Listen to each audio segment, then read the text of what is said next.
My name is Jamieson Price. I play Yuri Mikhailikov. How I got into the business was through a friend of mine. I'm an actor trained in legitimate theater and was doing a show back in, I guess, 96, 97 with a young lady who was an old friend of my wife's. And she said, I'm doing this thing and you got to get into it because you've got a great voice. And that was my introduction. And from there, just things kind of grew, and after a few years I started doing bigger and bigger roles, and now I get called on a lot of things, which is very good. But I work now not only in anime, but also in stage and film and TV, and also as a theatrical technician, and I do fight choreography and do stage combat, which sometimes comes in handy for some of these shows when I have to sword fight or something, or make the sounds of it. I know what it sounds like and what the efforts are supposed to be. He's pretty complex. He's got, all of the characters have really interesting arcs in their development in the show. Yuri's got, because I remember my first loops with him, the first introduction I had, he's got this ferret, and it's running around, and I couldn't quite figure out, what's this guy with a ferret? What's he doing? And then as we progressed, there was a sadness to him because of the loss of his wife, and what he was trying to accomplish out there. And so, I mean, there's a quietness to him, and a sadness, but what's nice is he comes to terms with it, and begins to move on through the arc of the show. I have my quiet side. Yuri's has some experience. Life gives that to you. Yeah, things you should go through make you stronger or destroy you. And since he survived, he's a stronger individual, I think.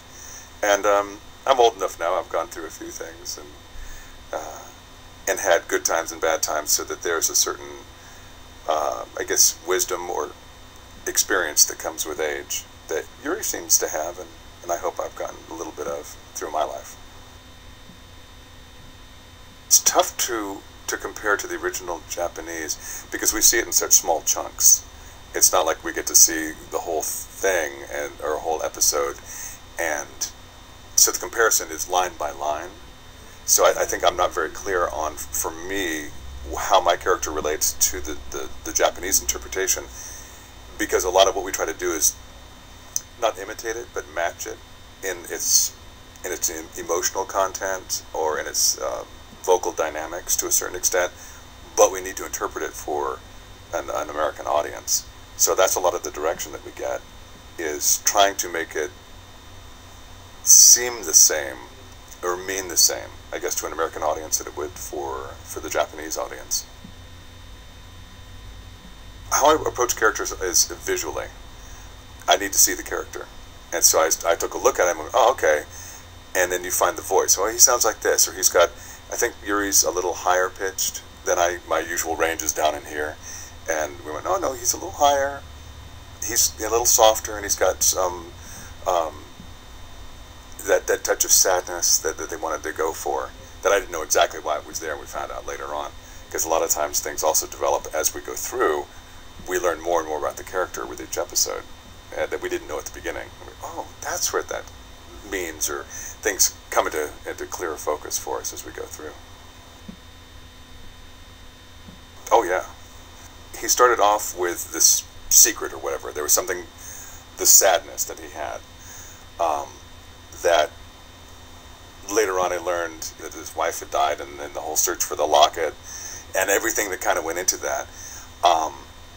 And then his putting the flowers out in space. I mean, there's a real change that happens, I think, for Yuri, and he's moved. I don't want to say he's moved on, but he's come to terms with his loss, and therefore has moved on in life. And I think he's now. It's not quite so sad. He's got something to look forward to, perhaps. I think it was with the whole flowers and his putting flowers out in space. There was a lot of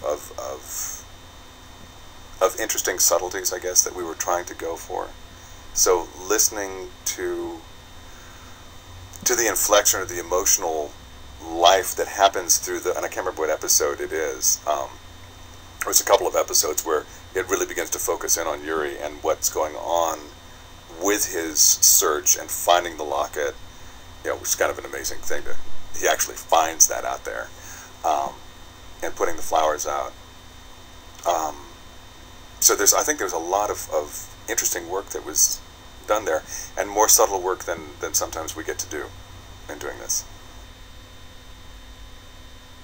When I was young, and I've always loved science fiction, but one of my dreams was always to get out into space. Don't think that's actually going to happen, so it's fun to actually to imagine it and play with it within the aspect of a job like this. But the point of view of debris in space, of which there is quite a bit up there already, is not something that I think I've thought about before, and all the stuff that's out there, and what could happen if you run into it. I think, a very creative way of approaching it, and it's changed a little bit of what I think about, that there's a lot of stuff out there. There's not just asteroids and rocks to run into and different planets, but there's also the junk that we've sent up there, and it may be someday that that's something that happens, that we have crews up there trying to clean it up, because it could interrupt the spaceways that we hopefully will travel someday. Well, it's not just garbage in space. It is the debris that's out there, and that we've actually sent out there, that really there are things up there, and it's something that we will have to think about. But any good story is character-driven, and science is wonderful, and the science is very interesting because there is a lot of science, and it's a lot of things that we have to be very specific about and pay attention to. But it doesn't really mean anything if there's not a relationship involved, if people don't care about it or care about each other. And I think the show's a wonderful marriage of that hard science and of interesting scientific questions and real emotional relationships that people have, or could have, stuck out in space, and how they deal with their jobs and coming back down to Earth, and the things that can happen.